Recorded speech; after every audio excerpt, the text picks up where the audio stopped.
વાર્તા લેખન શિબિર. એમ જોવા જઈએ તો મારી જિંદગીનું આ ફર્સ્ટ સોલો ટ્રીપ.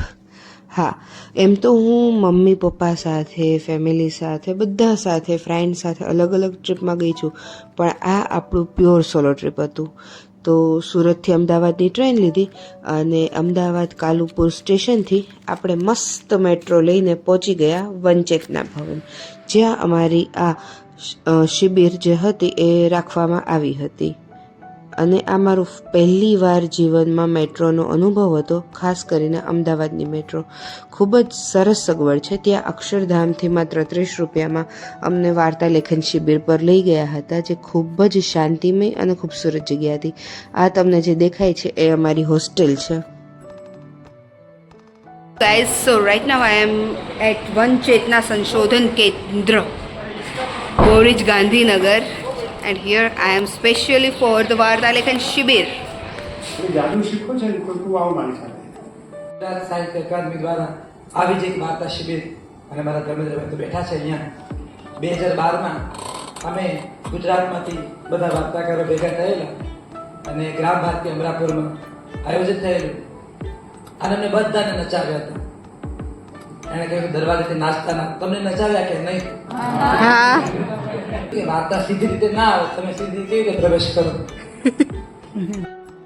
અને ગરમીમાં વિહવળ બનેલી આ નાયિકા પણ સવારે ઉઠીને સરસ ડ્રેસ પહેરીને પોતાની વાત કહેવા અને બહુ બધું શીખવા માટે નીકળી ગઈ હતી. હા, પોતાની અંદરની કલાકાર તો નહીં, પણ નાયિકાને એમ થયું કે થોડુંક આ મસ્ત વાતાવરણ છે તો આપણે સ્લો મોશનમાં વિડીયો બનાવીએ તો સરસ બનશે, એટલે આ થોડા એના માટે બનાવ્યા છે. ત્યાં મોર પણ સરસ સંભળાતા હતા. તો ત્યાં મતલબ એકદમ જંગલની વચ્ચોવચ આ હોસ્ટેલ હતી વનચેતના, અને એની અંદર અમારા શિબિર હતી, જે ખૂબ જ સરસ જગ્યા હતી.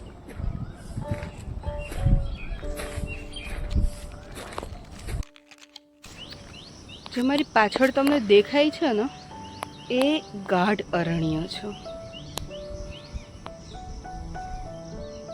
ખાલી આ 2-4 જંગલના ઝાડ, મતલબ 2-4 ઝાડ નથી, આખું એક જંગલ છે.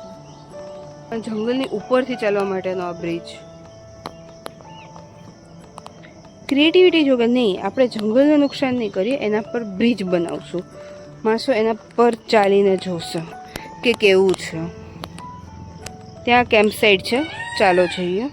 આપણી પાસે લગભગ 15 મિનિટ જ છે, એ પછી અમારી શિબિર પાછી ચાલુ થઈ જવાની છે.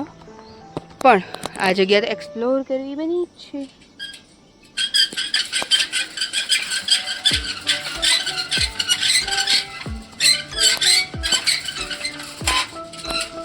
અને રખડું છું એટલે અહીં સુધી આવું ને કોઈ એક્સપ્લોર ના કરું તો પાપ લાગે, ઠીક છે? અને પાપ આપણે લગાડવું છે નહીં. Look at the place.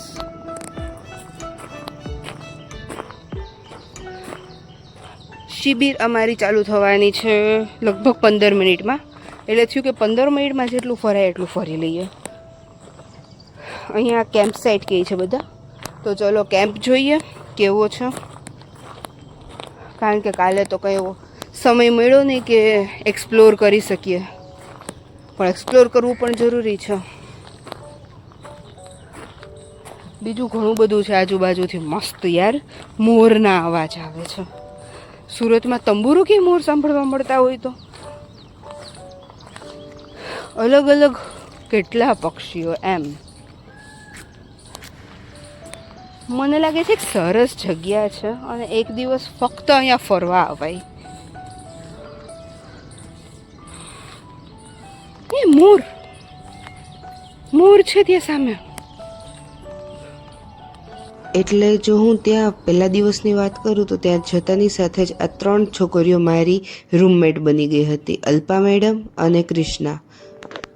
Dual કેમેરામાં બતાવું જેનાથી તમે જગ્યા પણ જોઈ શકો ને આપણે વાત પણ થાય. તો આ છે ટેન્ટ કેમ્પ સાઇટ છે. સંભળાય છે પાછળ હજી મોર લોકો વાતો કરે છે. એમ ખુલ્લામાં ભાઈ એમ રસ્તે રમતા હતા મોર.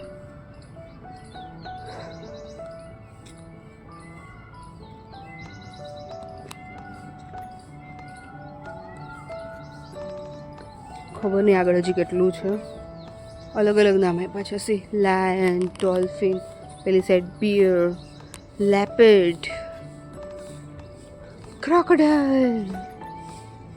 કેટલી મસ્ત નાની એવી ઝૂંપડી છે. ખબર નહીં હજી કેટલું મોટું છે. સમય બહુ ઓછો લઈને હું આવી છું અને સખત ગરમી થઈ રહી છે. પણ આ એટલી ફ્લેમિંગો, વાવ, પણ એટલી સરસ. Chital, butterfly, butterfly, butterfly.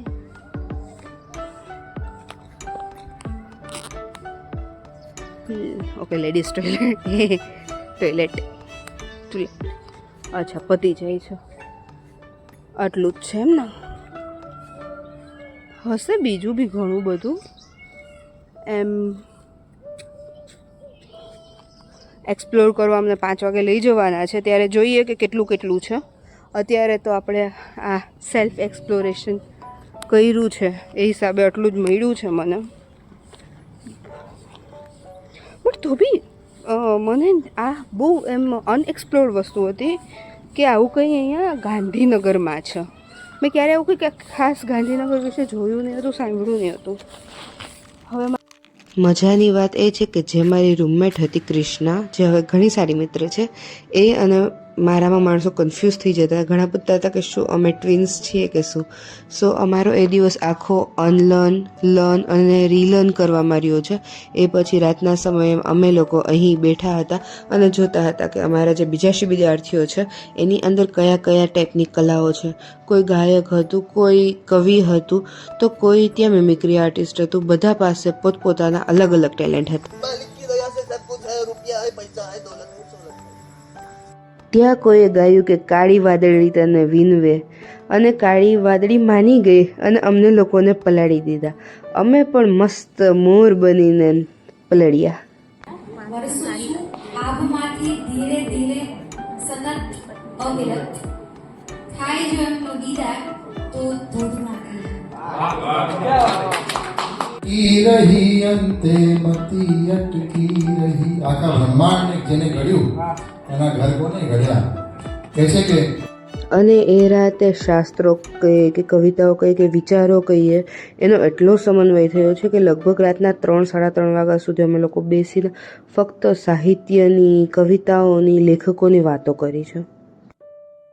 હજી સવારના 6:40 થઈ છે અને વનકેડી વનમાંથી અમને કસે લઈ જવામાં આવ્યા છીએ. કવિ અહીંયા કપડાં પણ બદલવાની તસદી લીધી નથી, એ જ મોઢે, ધોયેલા મોઢે ચાલવા લાગ્યા છે. સવારનું ટ્રેકિંગ ચાલી રહ્યું છે.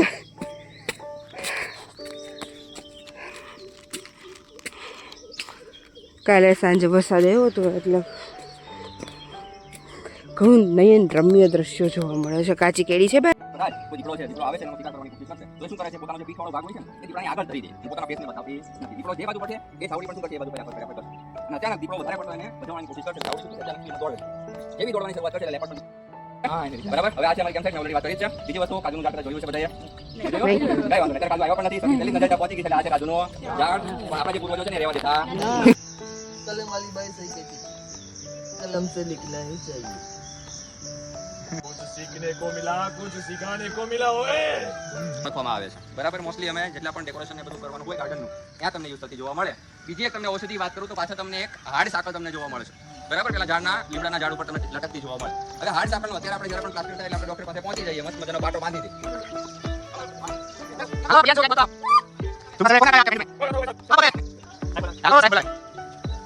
ये पीछे जूना रेलवे स्टेशन હોય, જૂના જે મહેલ હોય બરાબર, જેનો ઉપયોગ આપણે મોસ્ટલી કરતા નથી બરાબર. એવી જગ્યા ઉપર આ જે વસ્તુ હોય એ બધા ભેગા થાય છે, ઉડીને ક્યાં જશે, આજે ખાબુચિયું ભરેલું છે ત્યાં આવીને બેસશે. બોલતા જાઓ અయ్యో ધ્યાન રાખો સુતરા બોલાલા અయ్యో. અને સવારના ઉઠાડીને અમને મિની ટ્રેક પર લઈ ગયા હતા. વિચાર્યું હતું એના કરતાં ઘણું સરસ જંગલની વાતો ત્યાં શીખવા મળી. ત્યાં અમને આ ક્યુટ એવા રેડ વેલ્વેટ બગ્સ પણ જોવા મળ્યા, જેને ધરતીનું નાનું ઘરેણું અમે લોકો એને નામ આપ્યું. અને એટલા સુંદર હતા ને, ટ્રેક ઘણો જ સુંદર હતો. પણ દુઃખની વાત એ છે કે આ ફક્ત વિદ્યાર્થીઓ માટે છે. હા એટલે હવે સરસ તૈયાર થઈ ગયા છીએ અને પાછા જઈ રહ્યા છીએ અમારી શિબિરમાં. તો અમે જયપુરના રાજાના રાણીની દાસીની બિલાડીની પૂંછડીની વારે વાહ કરતા આગળ વધ્યા. બધાને વાર્તા લેખન શિબિરના સર્ટિફિકેટ મળ્યા. અમે પણ અમારી લખેલી વાર્તાઓ સંભળાવી, બીજાને સહન કરવાની શક્તિ મળે એ આશા સાથે. અને બસ અમે ત્યાંથી ગુજરાત સાહિત્ય એકેડમી નીકળી ગયા.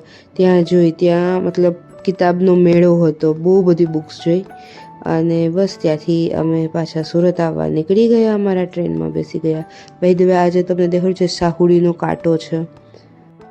અને આ જે જગ્યા છે એ જગ્યાનું નામ છે ગુજરાત સાહિત્ય અકાદમી. એકદમ શાંતિવાળી પીસફુલ જગ્યા, જીવનમાં એકવાર જવું જોઈએ. રસિયો, રૂપાળો, રંગરેલિયો, ઘરે જવું ગમતું નથી. આ થોડા દિવસ મેં મારી અંદર રહેલી કે દબાઈ ગયેલી છુપાયેલી યાયા વર્ગીને મેળવી.